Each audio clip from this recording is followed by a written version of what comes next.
Hello and welcome to Section 3 of International Procurement, Unit 2. Today we're looking at socio-cultural or social cultural systems of business environments. By the end of this section, you should be able to understand the socio-cultural factors and again understand the elements in the socio-cultural environment. So sociocultural factors. Society and culture have an impact on every aspect of the overseas business of multinational companies. Although society and culture are not directly included in business operations, they indirectly appear as key elements in shaping how businesses are managed, from what goods are produced and how and through what means they will be sold to the establishment of managerial and operational patterns and the discrimination and the determination of the success or failure of foreign subsidiaries. So basically, the society or our culture or our sociocultural um, element or our sociocultural makeup have an indirect relationship with business activities that goes on in the world or across borders.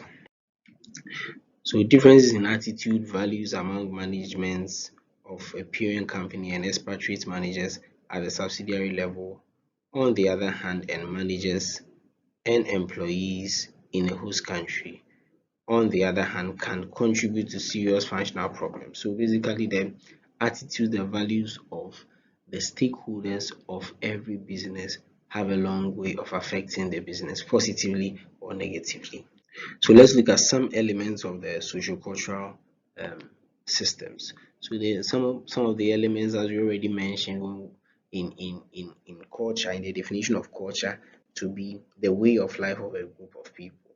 So some of these elements that make up the sociocultural elements is culture, language, religion, and customer preference. So all of these fall into play in the sociocultural element. So sociocultural factors are beyond the control of the managers of a foreign subsidiary. Consequently, in order to evaluate the actual performance of its foreign subsidiary, a multinational company should anticipate the impact of all sociocultural factors that are beyond the control of the subsidiary um, managers. So basically, as you already mentioned with sociocultural factors, the culture, the way of life have an adverse effect on the business environment. The language, I mean, if you don't speak Chinese, you may find it difficult in your multinational dealings.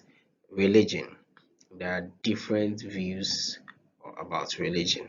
People stand to praise their God, people sit to praise their God, others jump. So all of these differences come into play and affect the business operations of organizations or multinational companies. I mean, some religions are prohibited from taking in certain products, which be be an effect on, I mean, other firms, or maybe an effect on the company in itself. And then we have customer preferences. Some customers are of the view that okay, because of where I find myself, this is what I may prefer. I may prefer to use flights to move in and around Ghana, but someone would prefer to use vehicles to move in and around Ghana. I may prefer to use a heavy duty vehicle. I may prefer to use a saloon car. All of these ones are also sociocultural elements that affect the operations of multinational firms. So let's look at the definition for culture. So according to the definition by House Ja- Javidan et al. 2001, culture is defined as the shared motives, values, beliefs, identities, and interpretations or meanings of significant events that result from common experiences of members of collectives and are transmitted across age generations. So basically, if you are getting something from this, you are getting to know that age generations, I mean, it is the way of life of people across age generations or across generations. Again, we look at, in general, culture is considered as the accepted behavior customs and values of a given society. So if in University of Cape Coast we are known that okay, University of Cape Coast exams is difficult, and that is the culture of University of Cape Coast because it is an accepted behavior, customs and values of that society we find ourselves in. Again, then we come to multinational companies through their subsidiaries located in various countries are exposed to different national cultures. Yeah, so remember we are dealing with international procurement and then we focus on multinational firms. So let's say a firm in Ghana, Casapreco, decides to establish another firm of Casapreco in a place like Saudi Arabia, which they do not take alcohol, becomes a little difficult to operate there. So the culture we are looking at how culture comes into play in affecting multinational firms of organizations. So therefore, it is very important for multinational companies to adapt their production, marketing, and sale activities depending on the culture of a given country in which they may find themselves. So it's that's the whole idea about the sociocultural system of business environment. Then we look at the language. The diversity of a language among various foreign countries is also a source of many challenges for multinational firms, as I mentioned earlier. I mean, in some parts of the world, a pitch may mean that you are yelling at someone. In an expression may mean that you are yelling at someone. In other parts of the world, when you are using words like please, it may be that you are acting as timid. Do you get it? Whereas in Africa, when people use please, it is mostly seen as a sign of respect. Yeah, so all these languages and gimmicks or gestures that comes with communication also have effects on business environments. Again, we look at language, still on language. From the perspective of the multinational company, it is very notable to have good knowledge of the local language. I mean, as we've mentioned earlier, it's expected for organizations to have good knowledge of the multinational language as well as how the people in that multinational society behaves. That's to say, in terms of communication and language. We look at religion. Religion is considered as a socially shared set of beliefs, ideas, and actions that relates to a reality that cannot be verified empirically yet affect the course of natural and human events, a way of life woven around people's ultimate concern. So that's a very long definition by Hill 2009. But then in many countries around the world, religion plays a significant role in people's lives. In Ghana, religion plays a very huge role in our lives because in this country, if you play with our religious beliefs, it may affect, your business.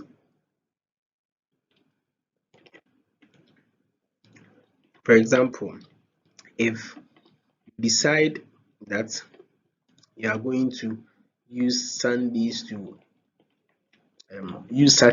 to sell in an Adventist prone area, you may not get anything to buy because the people there, based on religion, believe that on Saturdays it is the Sabbath and you are not supposed to make sales or you're not supposed to work or you're not supposed to be doing normal business activities here. So many companies, multinational firms may have to adapt their working process uh, according to the predominant religion of a given country. So if it is in like the example I use of Casapreco, you cannot set up a firm, an alcoholic beverage firm in areas like Saudi Arabia, Qatar, and Muslim communities. Even in Ghana, you can't set up these type of alcoholic beverages in Muslim communities. Then we look at customer preferences. So the need and taste of consumers in various countries are significantly becoming similar. So according to some experts, the social trend is known as global convergence. So now we are all starting to have some preferences of the same. Of same preference. For example, let's take in the tech industry or in the mobile phone industry, you see people are mostly hooked onto iPhones and Samsung. So that's something that almost um, every business or every society in the world is developing a taste for, or consumers are developing a taste for, and it's what we call the global convergence. The global convergence is most present among the younger population. That's true because of the way that the young population is interconnected globally.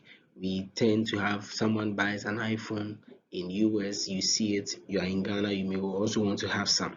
Yes. So therefore, many multinational companies with global strategies offers the same or very similar products in various countries. So you as an organization or as a business that travels far and wide for customer share, there's a need for you to consider the social um, system of social factor system of affecting the business environment. So if it is a product, a new product design you are doing, you make sure that it is slightly the same or similar to the one that I mean um, globally it is convergent or globally people are hooked onto. So we look at as a result of the global convergence, I mean, the world is considered as a global market of the same products and service as I mentioned earlier. When you look at even there are people in Ghana with electric vehicles, even though we may not have a lot in Ghana, but people here still have these vehicles. But I'm sure when they were producing these vehicles, it was not as part of their plan to have um, the electric vehicles in Ghana. I mean, the Ghanaian market was not their target, but then because of globalization and global convergence, we seem to have some of these things or some of these products or some of these products as in the car around in Ghana. So even if people like or use same or similar products in various countries, they may use them for different reasons on different occasions and under different circumstances in each country. So that's also the need for multinational companies to consider these social factors carefully. Because even though I may buy iPhone in the US just for phone calls, someone here will be using it as a YouTube um as a camera for YouTube videos, since they may see it as a very they may see it having a very high quality resolution with cameras. So in this section we looked at understanding the social cultural factors of business environment and the elements that makes up the social cultural environment. Thank you.